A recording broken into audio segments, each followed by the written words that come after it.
విజయనగరం జిల్లా భోగాపురం సెగలో మరో కలికితు రైలు చేరనుంది.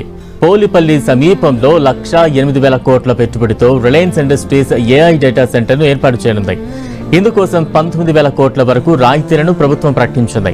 ఈ మేరకు రాష్ట్ర ఐటీ ఎలక్ట్రానిక్స్ శాఖ కార్యదర్శి కాటంనేని భాస్కర్ ఉత్తర్వులు జారీ చేశారు. ఈ డేటా సెంటర్లో ఉద్యోగాలు 1000 వరకు ఉంటాయని జీవోలో పేర్కొన్నారు. ఆంధ్రప్రదేశ్ ప్రభుత్వం రాష్ట్రంలో పెట్టుబడులతో వస్తున్న కంపెనీలకు భారీగా రాయితీలు, ప్రోత్సాహకాలు అందిస్తోంది. విజయనగరం జిల్లాలో రిలయన్స్ ఇండస్ట్రీస్ 1,00,000 కోట్ల పెట్టుబడితో ఏర్పాటు చేస్తున్న cable landing station, giga scale AI data centre ఏర్పాటు చేయనుంది.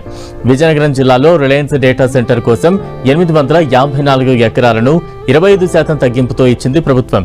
భూమి విలువలో 75% రిలయన్స్ సంస్థ చెల్లించాల్సి ఉంటుంది. అలాగే రిలయన్స్ సంస్థకు స్టాంప్ డ్యూటీ మినహాయింపు ఇచ్చారు.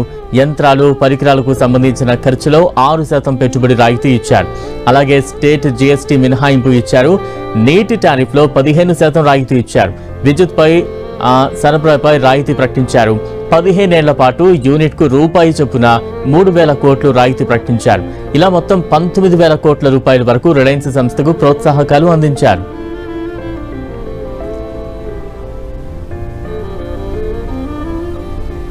విజయనగరం జిల్లా భోగాపురం సెగలో మరో కలికితు రైలు చేరనుంది. పోలిపల్లి సమీపంలో 1,08,000 కోట్ల పెట్టుబడితో రిలయన్స్ ఇండస్ట్రీస్ ఏఐ డేటా సెంటర్ను ఏర్పాటు చేయనుంది. ఇందుకోసం 19,000 కోట్ల వరకు రాయితీలను ప్రభుత్వం ప్రకటించింది.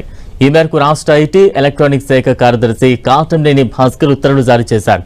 ఈ డేటా సెంటర్లో ఉద్యోగాలు 1000 వరకు ఉంటాయని జీవోలో పేర్కొన్నారు. ఆంధ్రప్రదేశ్ ప్రభుత్వం రాష్ట్రంలో పెట్టుబడులతో వస్తున్న కంపెనీలకు భారీగా రాయితీలు, ప్రోత్సాహకాలు అందిస్తోంది. విజయనగరం జిల్లాలో రిలయన్స్ ఇండస్ట్రీస్ 1,00,000 కోట్ల పెట్టుబడితో ఏర్పాటు చేస్తున్న cable landing station, giga scale AI data centre ఏర్పాటు చేయనుంది. విజయనగరం జిల్లాలో రిలయన్స్ డేటా సెంటర్ కోసం 854 ఎకరాలను 25% తగ్గింపుతో ఇచ్చింది ప్రభుత్వం. భూమి విలువలో 75% రిలయన్స్ సంస్థ చెల్లించాల్సి ఉంటుంది. అలాగే రిలయన్స్ సంస్థకు స్టాంప్ డ్యూటీ మినహాయింపు ఇచ్చారు.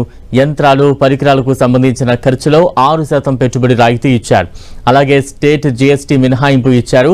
నీటి టారిఫ్లో 15% రాయితీ ఇచ్చారు. విద్యుత్పై సరఫరాపై రాయితీ ప్రకటించారు.